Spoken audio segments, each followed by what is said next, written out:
Okay, so let us now understand how you deal with the interest of a partner of a firm or member of an AOP for wealth tax purposes. Let's say there is a partnership firm called PF. You have P1, who is an individual. You have M, who is a minor. And you have P2, who is a non-individual, as a partner. So he's a partner, he's a partner, and he's a partner.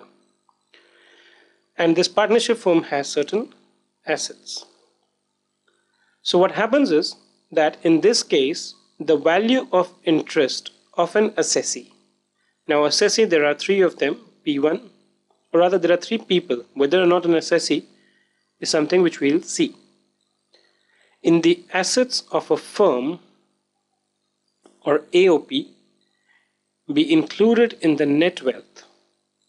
So the value which this guy would have here, this minor might have here, or this guy might have here, is to be included in their respective net wealth, provided they are chargeable to wealth tax. Okay. Now this is to be included irrespective of whether you are an individual or a non-individual, right? And the computation has to be done as per the Schedule 3 of the Wealth Tax Act.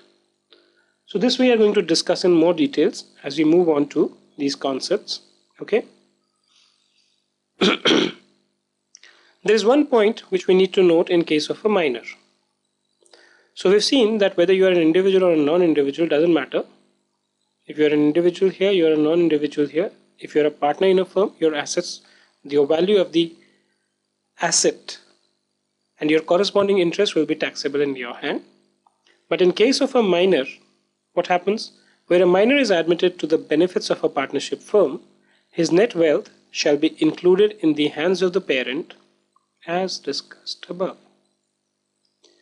Now, as discussed above means in the previous slide where we had considered that how you have to distribute the wealth of the minor for wealth tax purposes.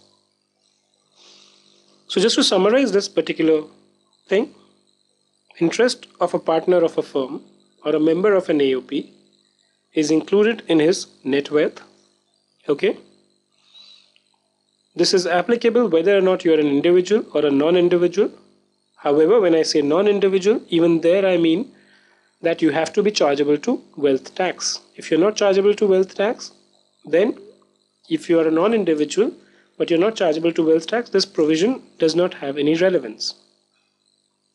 The computation of such interest has to be done as per Schedule 3.